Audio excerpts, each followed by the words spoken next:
Dzalika jazaohum bi annahum kafaru bi ayatina wa qalu a idza kunna idhaman wa rufatan a inna lamab'utsuna khalqan jadida. Mereka orang-orang kafir mengatakan, yakni diberitahukan balasan mereka nanti di akhirat, yaitu akan masukkan neraka jahanam. Atas dasar apa? Sebab di dunia mereka mengatakan kufur kepada ayat-ayat Allah dan mengatakan aida kunna idhaman. Kita kalau sudah mati, tubuh badan ini sudah jadi tulang, mata dah tak ada, telinga dah tak ada, semua tak ada dah. Yang ada tengkorak saja. Lepas tu rufatan, tulang-tulang itu, tengkorak itu kalau dipegang, diremas, dia boleh hancur juga. Tulang yang sudah jadi tengkorak seperti itu tak bergerak, dimaki dia tak lawan, disepak pun dia tak balas. Mana boleh bangkit balik jadi manusia? Katanya begitu. Ini tulang yang sudah nampak, okelah tulang nampak masih boleh nampak macam manusia. Ambil satu tulang diremas sampai jadi habuk. Macam mana boleh hidup balik? Dipertikai tentang qudrah ilahiyah, kekuatan Allah. Manusia pada kekuatannya berbeza, dan tidaklah boleh seseorang itu mengukur orang lain pada kekuatannya dengan apa yang ada pada kekuatan dirinya. Ada orang dia boleh angkat besi, dia boleh angkat besi beratnya dalam katalah 100 kg. Dia kata tak boleh ada orang yang boleh angkat besi 200 kg. Ada orang lain boleh angkat sampai 300. Apa hak kamu untuk mengukur kekuatan orang dengan kekuatan kamu sendiri? Kalau ada orang lain punya kekuatan boleh angkat 200, berarti kekuatan yang pertama 100 dengan 200 ada berbeza. Orang lain ada kekuatan 300, mungkin orang lain boleh angkat 400. Kalau guna crane, mungkin kontainer boleh diangkat. Dan dalam hal ini kekuatan yang ada pada makhluk itu berbeza, dan tidak boleh condemn kekuatan pada makhluk tertentu, condemn kepada makhluk yang lain. Awak punya kekuatan 100, jangan condemn yang boleh diangkat 200, 300. Jika pada kekuatan yang ada pada makhluk berbeza satu dengan yang lain dan tidak dibenarkan menafikan kekuatan orang diukur dengan kekuatannya sendiri. Orang ini mengatakan ini dah jadi tulang nih, aku remas pun juga jadi debu, macam mana boleh bangkit balik? Awak ukur ini tulang dengan pandangan mata kamu, dengan pemahaman kamu, dengan akal pikiran kamu, atau dengan apa? Yang ciptakan ini tulang siapa? Boleh menjadi bentuk seperti ini berasal daripada mana? Tulang yang dinampak itu tengkorak, asalnya daripada mana? Bukankah daripada air mani yang di dalamnya ada sekian banyak hayawan minawiyah yang diletakkan dalam sulbi laki-laki, daripada kain hai yang tak dinampak dengan mata, melainkan dengan alat pembesar yang cukup canggih, dengan pertemuan yang ada di dalam antara hayawan minawiyah dengan sel telur, proses daripada itu kecil makhluk itu, proses 40 hari di dalam buat kerja. Bukan dia bekerja sendiri, yang maha kuasa bagi kerja, yang maha kuasa proses. Berapa banyak orang berusaha untuk dapat zuriat tidak dapat? Siapa yang menjadikan ini dapat, yang ini tidak dapat? Sama-sama melakukan perbuatan yang sama, sama-sama kahwin, tapi ini dapat, ini tidak. Siapa yang bagi ini dapat, ini tidak? Bukan karena kahwinnya.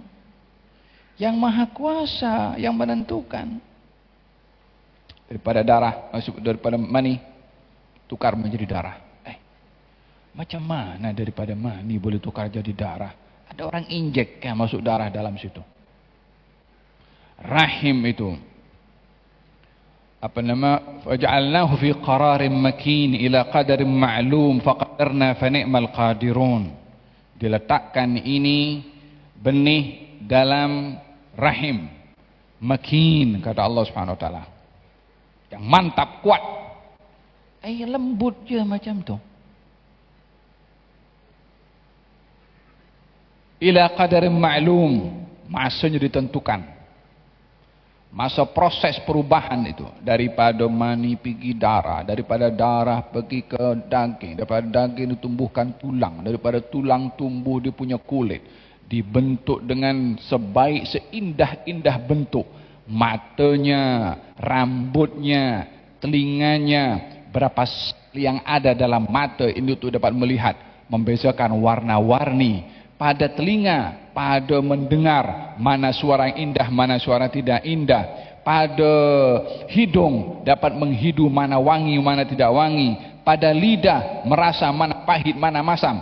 Ya salam, ini dalam bergerak kita berbicara ini, berapa organ dalam mulut ini bergerak semua. Gigi bergerak, lidah bergerak, atas lambung. Oh la ilaha illallah Muhammad Rasulullah.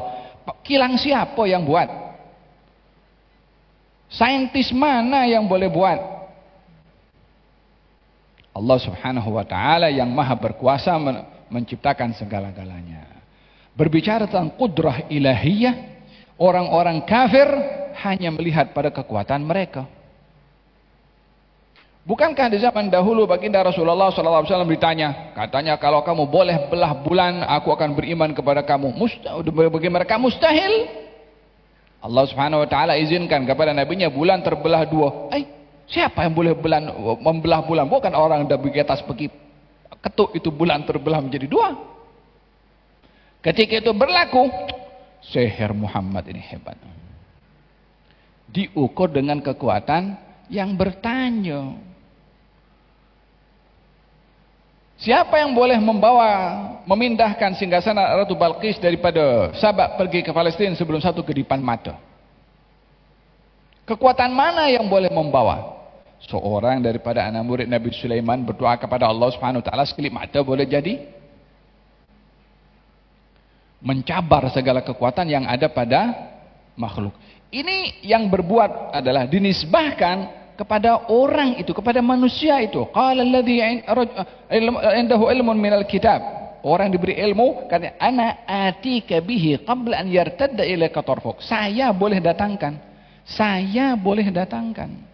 Dinisbahkan kepada dirinya dengan kekuatan yang diberi oleh Allah Subhanahu wa taala. Ketika itu terjadi, falamma ra'ahu mustaqirran indahu qala hadza min fadli rabbi, ini anugerah Tuhan saya. Setelah dia mengatakan saya boleh mendatangkan.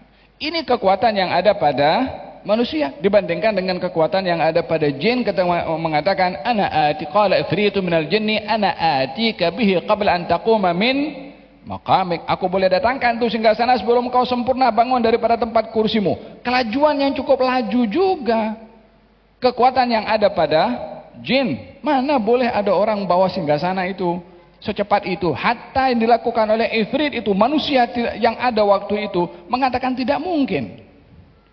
Ada yang punya kekuatan ilmu lebih cepat daripada ifrit.